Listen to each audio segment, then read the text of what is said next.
नमस्कार मित्रों, मैं तपन यादव एडवोकेट खंडपीठ ग्वालियर उच्च न्यायालय मध्य प्रदेश। आज मैं आपके पशुधन के साथ में कोई अप्रिय घटना घटित होती है तो उसके द्वारा उसके लिए मुआवजा कंपनसेशन लेने का क्या कायदे हैं, क्या कानून है। तो आपको मैं बताने जा रहा हूँ कि अगर आपका पशुधन सर्वप्रथम तुरंत अगर हम लोग एक भारत के लोग भारत में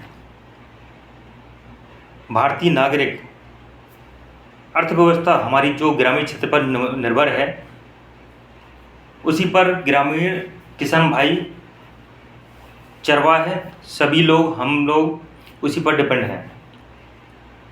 तो हम लोग अपना जीवन यापन कैसे करते हैं, पशुओं के ऊपर डिपेंड हैं। गाय भैंस बैल घोड़ा हाथी ऊँट जो भी हो आदि हो।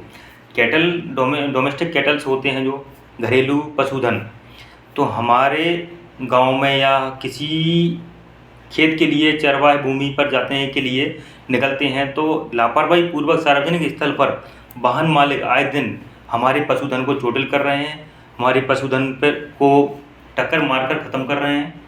तो उनका मुआवजा कैसे लिया जाएगा, सर्वप्रथम हम आपको बताते हैं। अगर कोई वाहन मालिक आपके पशुधन में टक्कर मारकर चला जाता है और आपके वाहन छोड़कर फरार हो जाता है तो वाहन मालिक का नंबर नहीं है आपके पास, तो वाहन मालिक का वाहन जो छोड़ के गया है उसका नंबर प्लेट नंबर नोट कीजिए। उससे आपको डिटेक्ट हो जाएगा, उसको उसके द्वारा नंबर के द्वारा आपको पता लग जाएगा कौन है इसका वाहन मालिक, कौन था ड्राइवर्स। और अगर ड्राइवर्स है तुरंत आपने उसको अरेस्ट कर लिया या पकड़ लिया है या कैप्चर कर लिया उसे, तो उसका नाम, उसका निवास स्थान, उसकी जाति, उसका सब कुछ एड्रेस लेके, एड्रेस प्रूफ लेके उसके अगेंस्ट लीगल एक्शन ले सकते हैं, उसके विरुद्ध कानूनी कार्रवाई कर सकते हैं।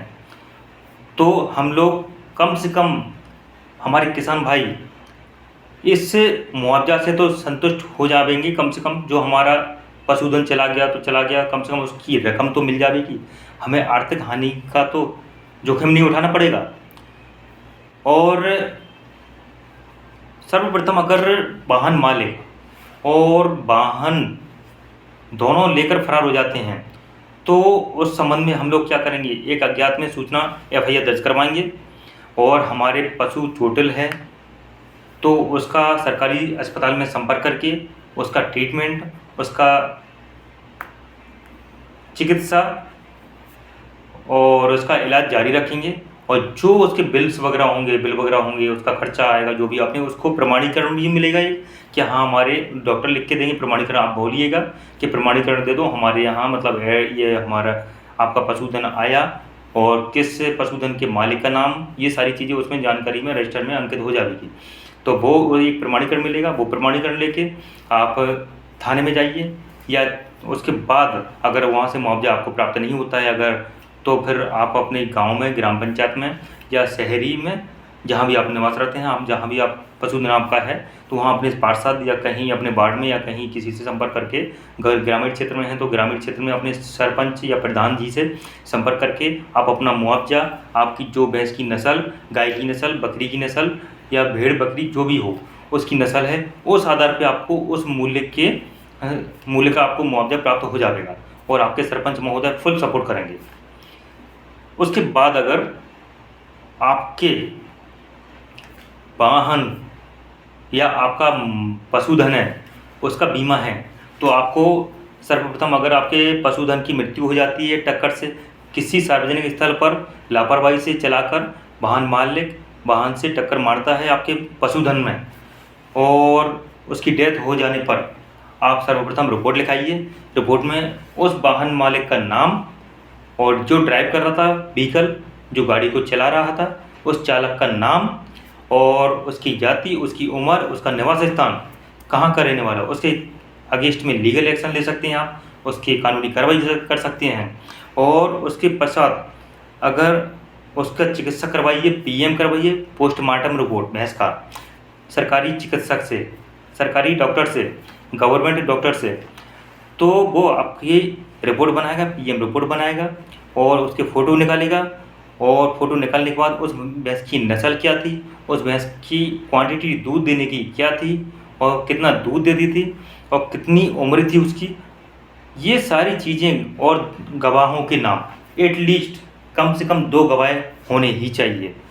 और वीडियोग्राफी भी बनानी होगी आपको, उसमें लिखें। फिर भैंस का पीएम रिपोर्ट आने के पश्चात और जो प्रमाण पत्र हैं अवश्य लें उनसे। अगर भैंस यावन है, प्रेग्नेंट है, आपका जो पशुधन प्रेग्नेंट है, उसको उसी हिसाब से आपको कंपनसेशन मुआवजा दिलाया जाएगा। अगर वाहन बीमित नहीं था, वाहन अगर बीमा नहीं था, वो वाहन का जिस वाहन ने आपके पशुधन में टक्कर मारी, तो आप थर्ड पार्टी से इंश्योरेंस ले सकते हैं। अगर वाहन मालिक का अगर नहीं था तो बीमित नहीं है, तो आप कोर्ट में केस फाइल कर सकते हैं। या तो वो वाहन मालिक एफोर्ड करेगा, या वाहन मालिक आपको मुआवजा देगा, या कोर्ट में माननीय न्यायालय आपको कंपनसेशन मुआवजा दिलवाएगा। ये 100% ज़रूर दिलवाएगा आपको। Next video waiting for me. Thanks for supporting me.